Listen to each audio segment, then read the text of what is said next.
ये पैगाम है भारत के हर कंटेंट क्रिएटर के नाम। जय भीम जय भीम।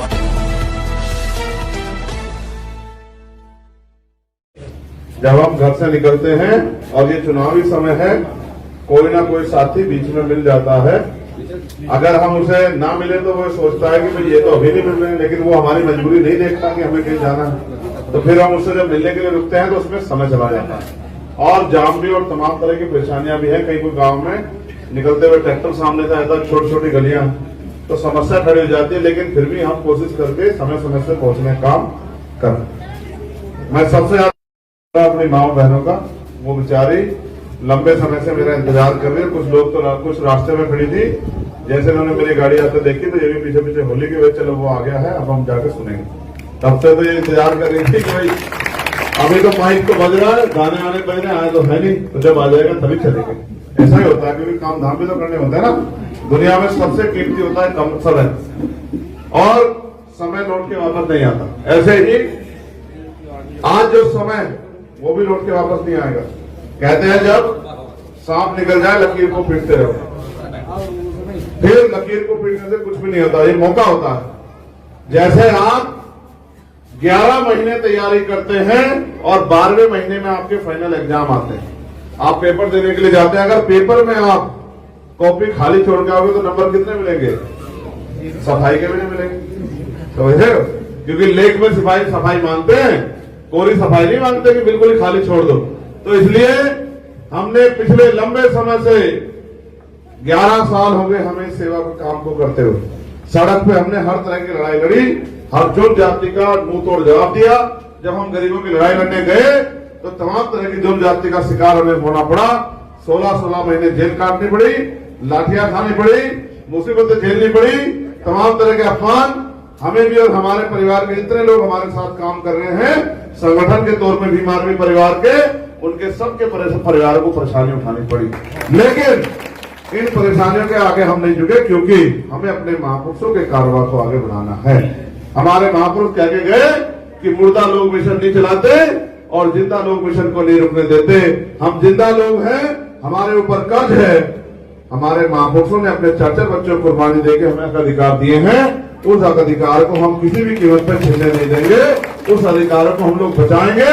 और जो हिस्सेदारी संविधान हमें देता है, जो अवसर हमें देता है, चाहे वो पढ़ने के हो, चाहे आगे बढ़ने के हो, चाहे नौकरी करने के हो, चाहे रोजगार करने के हो, चाहे डॉक्टर, इंजीनियर, वकील, जज, पटवारी, सेक्रेटरी, चाहे आर्मी में जाने के हो, चाहे रेलवे में जाने के हो, चाहे पुलिस में जाने के हो, जो भी अवसर हमें मिलने संविधान में दिए हैं, उन अवसरों को भी आने वाली पीढ़ियों तक चलाने का काम हम लोग करेंगे। आप देखो, महसूस करो, आजादी से पहले पाल, प्रजापति, कश्यप, सैनी, मौर्य, शाक्य, कुशवा, बिंद, राजभर, केवट, मल्ला, जाट, गुजर, यादव, सैन, विश्वकर्मा, चमार, वाल्मीकि, पासी, धोबी, कोरी, खतीब के बच्चे को कौन डॉक्टर, इंजीनियर बनने देता था?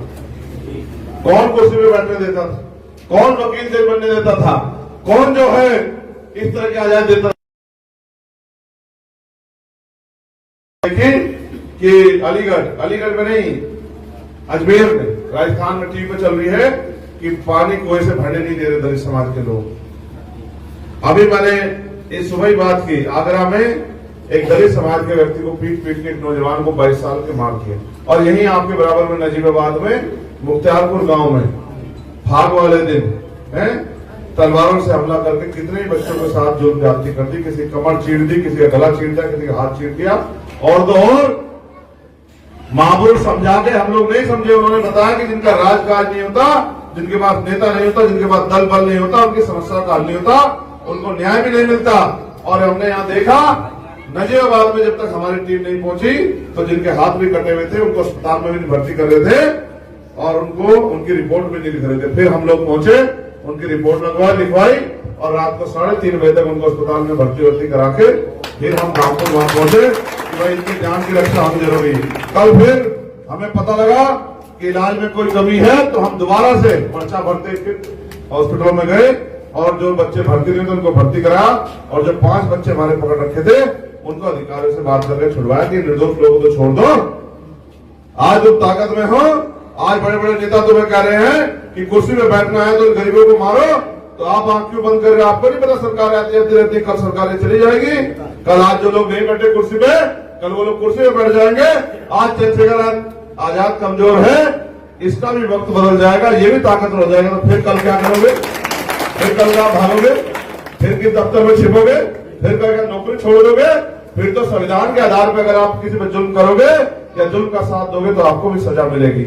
आप यहाँ इतनी बड़ी संख्या में हो और लंबे समय से इंतजार कर रहे हो। खूब आपने बाहर स्वागत किया, आपने नीले नीले पट्टे भी पहनाए और आपने खूब ढोल भी बजवाया। लेकिन आप बताओ, इस देश में गरीबों की हैसियत क्या है? आज भी हमारे पढ़े लिखे नौजवान मेहनत मजदूरी करने के लिए मजबूर हैं। आज भी हमें घर चलाने के लिए कहीं ढोल बजाना पड़ता है, कहीं नाली साफ करनी पड़ती है, कहीं खेतों में काम करना पड़ता है, कहीं भट्टों में काम करना पड़ता है, कहीं कोयलों में काम करना पड़ता है, कहीं सड़क पर मजदूरी करनी पड़ती है। जो लोग कम पढ़े लिखे उनका तो समझ आता है कि उनके इसके अलावा कोई रास्ता नहीं है, लेकिन जो पढ़े लिखे हैं उनको रोजगार क्यों नहीं देती सरकार? आप देखो 49 शिक्षक भर्ती में घोटाला हुआ, दरवा की भर्ती में घोटाला हुआ और पुलिस की भर्ती में 48 लाख बच्चों ने फार्म भर के पेपर दिया और जब पेपर दे के आए तो पता लगा पेपर लीक हो गया। उनकी सारी मेहनत पे पानी फेर दिया। 400 रुपए एक बच्चे से लेके 200 करोड़ रुपए गरीबों की जेब से काटने का काम किया सरकार। और जब कोई नौकरी रोजगार के लिए जाता है तो उसको लठों से पीटते हैं।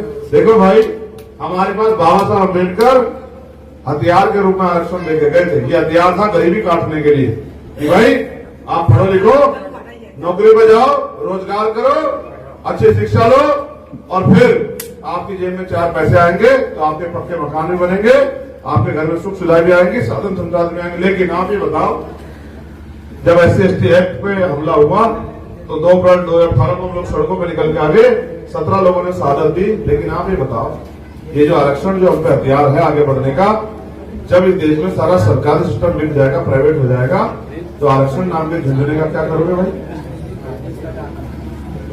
आरक्षण तो सरकारी नौकरी में ही है। जब सरकारी नौकरी में रहेगी तो फिर आपको कुर्सी पे कौन बैठने देगा? और ये नौकरी कौन छीन रहा है आपसे? ये भारतीय जनता पार्टी के RSS के लोग छीन रहे। तो इनका मुकाबला कैसे करोगे जब ये सत्ता में बैठे रहेंगे और ये अपने लोगों की ताकत से सत्ता में आगे बढ़ते रहेंगे? और जब सत्ता में रहेंगे तो हम इनका मुकाबला कैसे कर लेंगे? एक तो हमें 2 काम करने हैं, एक तो हमें इनको सत्ता से उठाना है और दूसरा अपने आदमी को भी कुर्सी पे बिठाना है। आप सत्ता को मैसेज को हटा दो और कुर्सी पे कोई दूसरा आदमी बैठ जाए तो आपका कैसे भला होगा? अगर आपको अपना भला करना है, कहते हैं जिनका दल नहीं होता उन पे बल नहीं होता, और जिन पे बल नहीं होता उनकी समस्याओं का हल नहीं होता। अगर आपको वाकई में समस्या का हल करना है, आपको अपनी गरीबी खत्म करनी है, आपको अपनी लाचारी बेबसी खत्म करनी है, इस मेहनत मजदूरी की जिंदगी से निजात चाहिए, सुख सुविधा चाहिए, तो आपको भी और कदम उठाने पड़ेंगे।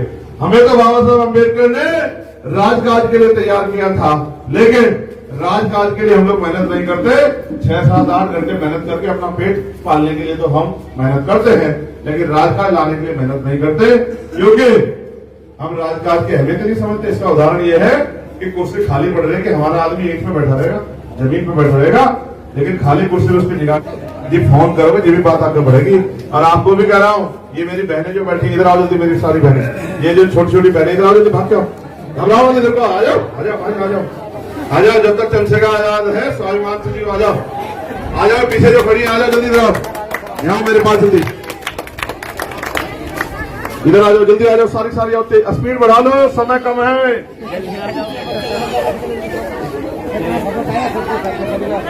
जल्दी जल्दी आ जाओ, जल्दी आ जाओ, तेज से। अच्छा इधर आ गया, मैं नीचे खड़ा हो जाऊंगा तो भी दिखता रहूंगा। आप लोग ऊपर हो जाओ, यहाँ जाओ, ऊपर आ जाओ, ऊपर आ जाओ, ऊपर आ जाओ, जल्दी आ जाओ, जल्दी तेजी से। फोटो मुझे दे दो, मुझे रखो, देखो दीदी ऐसा ही हो रहा है। रुक जाओ अभी, रुक जाओ, फोटो रुक जाओ। देखो काम की बात सुनो, ये रुक जाओ, मानते नहीं। क्या नाम है तुम्हारा? गीता? तारा? अच्छा ठीक। देखो तुम्हारी सहेलियां होंगी गाँव में, हैं? तुम में से जिनके वोट नहीं बने उनका काम ये है, हाँ तुम छोटी हो बन जाएगी, तुम्हारा काम ये है कि अपनी सहेलियों को फोन करना, उनसे मिलने जाना, ठीक है?